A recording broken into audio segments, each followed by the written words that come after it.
En 26 zonas veredales transitorias, las FARC se ubicarán para dejar las armas e iniciar su tránsito a la vida legal. Esos 180 días para la dejación de armas se cumplen, los 180, las FARC no tendrá una sola arma en su poder. Independientemente de eso, y se acaba como zona veredal transitoria para lo que estaba hecha, que era para la dejación de armas.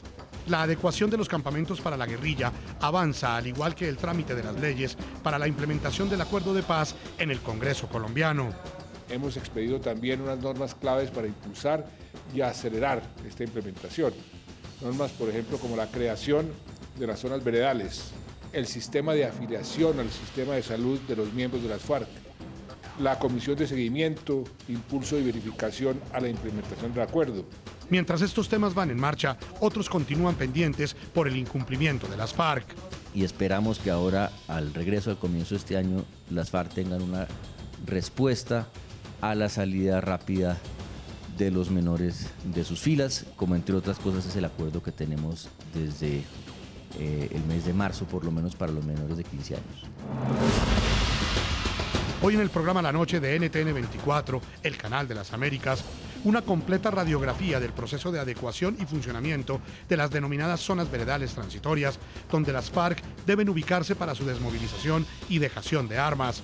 Además, el análisis y el debate sobre los compromisos que las FARC aún no cumplen, como la entrega total de los niños que mantienen reclutados en sus filas y la revisión de los casos de las personas que todavía permanecen secuestradas y desaparecidas bajo su poder. Comienza la noche bajo la dirección de Claudia Gurisati.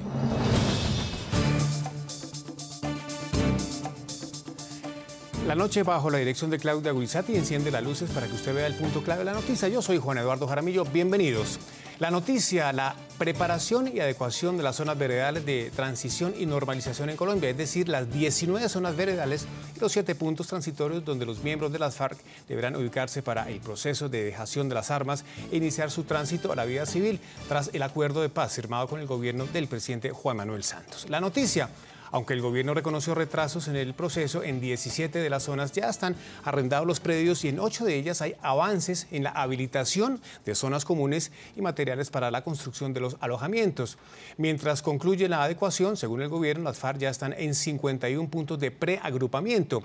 El punto clave de la noticia: los asuntos pendientes sobre los que las FARC aún no rinden cuentas. Desde marzo del año 2016, las FARC se comprometieron a sacar de sus filas a los menores de 15 años y solo han entregado 13. Del resto, cuya cifra tampoco es conocida con exactitud, el gobierno y la sociedad siguen a la espera. Otro tema que sigue sin ser resuelto por parte de las FARC es el de la revisión de los 468 casos de secuestrados y desaparecidos a manos de esa agrupación guerrillera, documentados por la Federación Colombiana de Víctimas. Esos 180 días para la dejación de armas se cumplen, los 180, las FARC no tendrá una sola arma en su poder. Esa es la premisa del gobierno colombiano, que en el plazo de 6 meses las FARC hayan entregado la totalidad de las armas, por lo cual recientemente entregó un balance de cómo va el proceso de traslado a las zonas veredales, donde futuros desmovilizados entregarán su arsenal. Ese tema de tierras ha sido tal vez el más difícil, por las razones que ya dijo Carlos. La gente no tiene títulos, o cuando se da cuenta que esto es parte del proceso, entonces pide 10 veces más de lo que debería pedir, pero también ha habido diferencias con las FARC en el lugar in situ sobre dónde deben quedar. En total, son 26 zonas veredales transitorias de normalización en 25 municipios del territorio nacional, en las que miembros de las FARC harán su tránsito a la legalidad. Según la delegación del gobierno, mientras terminan de adecuarse los puntos, las FARC se encuentran actualmente en 51 puntos pero de preagrupamiento, ubicados a al menos 10 kilómetros de cada zona veredal. En este tema yo he pedido a todos los responsables que hagan un reporte diario sobre su cumplimiento y de instrucciones a todos los miembros del gabinete para que los ministerios y los institutos involucrados den prioridad en el apoyo que se requiera para esta buena implementación. Según el reciente balance que presentó el gobierno colombiano, de las 26 zonas donde se ubicarán las FARC para la dejación de armas, en 17 ya están arrendados los predios. En 8 hay avances en zonas comunes y ya han llegado guerrilleros. Las 4 zonas donde hay construcción de campamentos son Vereda La Guajira, en Mesetas Meta, Vereda Charras, en San José del Guaviare, Vereda Betania, en Policarpa, Nariño, y en el norte del país, en San José de Oriente, en La Paz, Cesar. El gobierno estima que en febrero estén ubicados la mayoría de guerrilleros, a pesar de que un plazo diferente tenía previsto el presidente.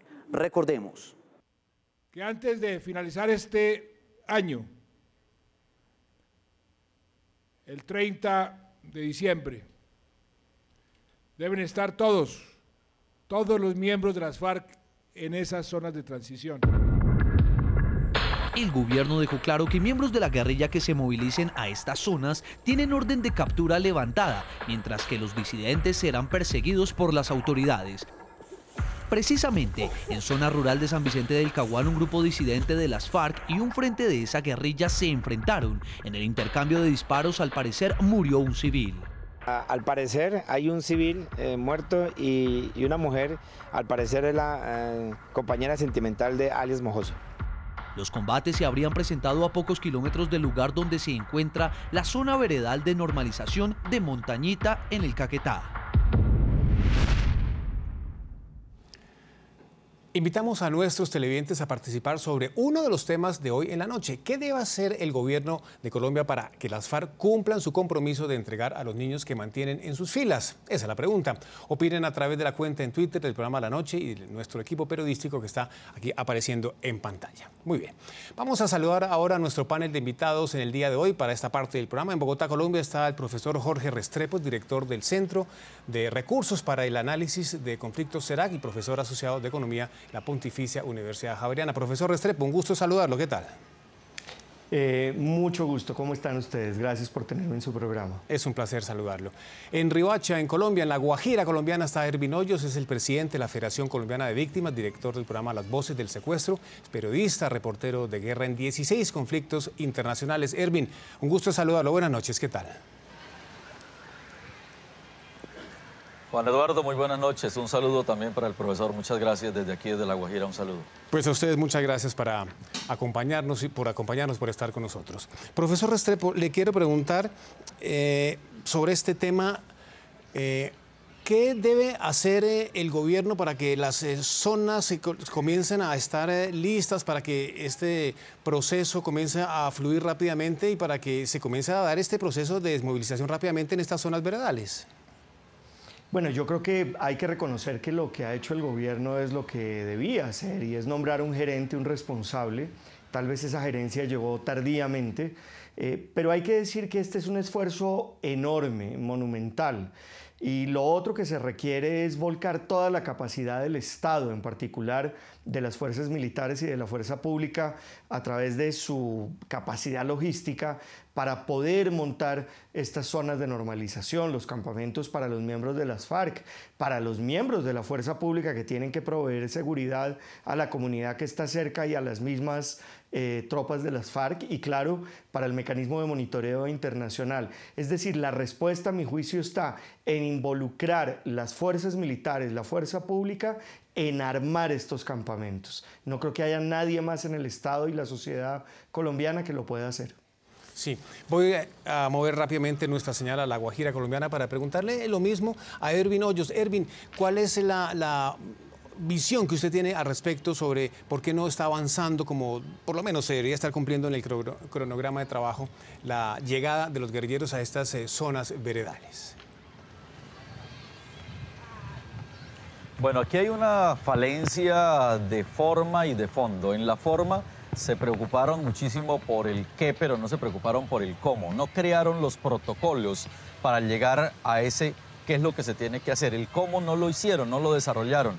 Ellos, tanto las comisiones internacionales, los verificadores, las mismas FARC, ni siquiera las mismas FARC saben cuál va a ser el protocolo de llegada, cómo tienen que hacer, si van desarmados, si van con un grupo que los tiene que ir acompañando, no saben. Ellos lo están haciendo casi que por ósmosis. El gobierno tampoco sabe, no tienen las cosas absolutamente claras. ¿Por qué? Porque no se preocuparon por haber diseñado unos protocolos, así como se hicieron o se pusieron unas fechas para llegar a esas zonas de preagrupación. Se debió crear un protocolo que es el que se acostumbra a este tipo de procesos. Esto es muy dispendioso, es muy sensible. Hay muchos grupos en el entorno que están armados también, hay disidencias. Esos protocolos tienen que ser de absoluta verificación y cumplimiento. Eso es lo que tienen que verificar las organizaciones de observación. Si no hay protocolos, pues es como si no hubiese ningún tipo de normas, y ante eso cualquiera incumple, cualquiera se pasa los acuerdos a su acomodo,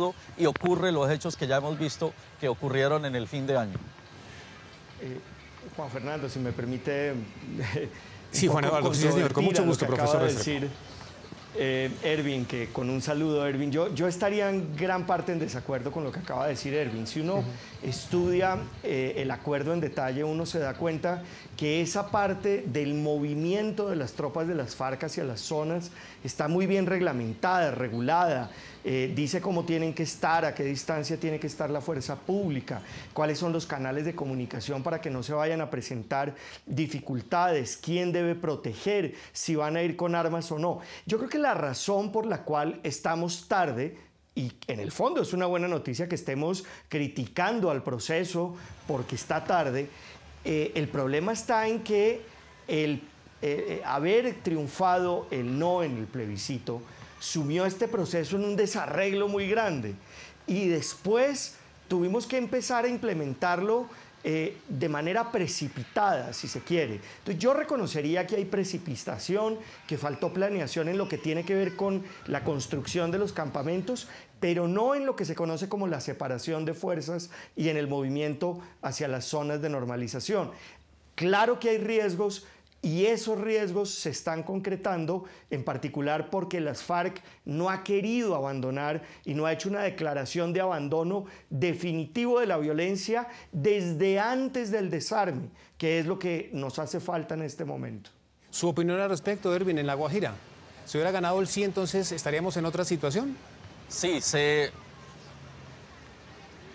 muy seguramente estaríamos en otra situación, pero igual se lo pasaron por la faja, así como ocurrió ahora cuando la magistrada declara que efectivamente el plebiscito quedó anulado. O sea, se estaban buscando cualquiera de las formas para no tener en cuenta ese otro sector, especialmente el de las víctimas. Nosotros estamos exigiendo por las víctimas. Aquí no hubo una exigencia porque dieran razón de los secuestrados, de los desaparecidos. Nosotros dimos una lista de 468 secuestrados para la época.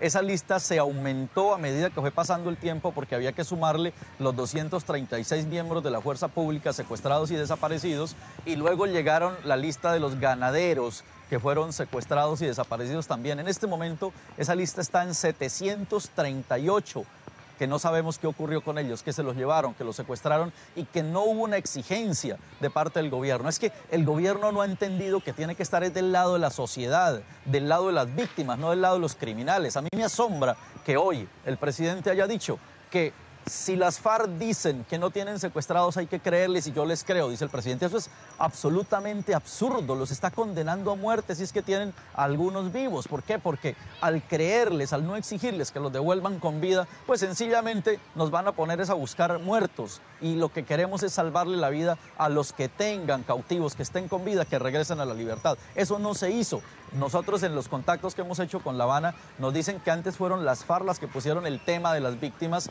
en la mesa, no fue el gobierno. No hubo una exigencia contundente así como se le está exigiendo al ELN. ¿Por qué con el ELN sí se le pone una condición de liberar a Odín Sánchez, y por qué a las FARC no se le hizo esa exigencia cuando ha sido el mayor secuestrador durante tantos años? el tema de los menores, solo han devuelto 13 y son más de 3.700 menores, así que se pasaron por encima todas las condiciones humanitarias y esto es lo que más ha irritado a la sociedad y especialmente a los sectores de víctimas que somos los que estamos exigiendo una respuesta. Es que nadie puede estar en contra de la exigencia de las víctimas. Profesor Restrepo, hay un tema que preocupa mucho a los colombianos y es el incumplimiento que ha tenido la guerrilla de las FARC para liberar a los niños, a los menores de edad que permanecen en sus filas a pesar de la solicitud y la presión del gobierno. ¿Qué estaría pasando con este punto? Yo me atrevería a decir que, y esto sé que es controversial, que no es que las FARC hayan incumplido con la liberación de menores. Lo que han hecho es demorar el cumplimiento. ¿Qué quiero decir con esto? Que en el acuerdo está establecido que claro que las FARC le tienen que dar prioridad a la entrega de los menores como parte de los acuerdos y que en el pasado había unos acuerdos humanitarios, esos acuerdos de principio de tal vez el primer trimestre del año pasado, en el cual debían hacer unos gestos de paz liberando a los menores que estaban en su poder. No hicieron ni lo uno ni lo otro. Pero no creo que debamos decir que se trate de un incumplimiento.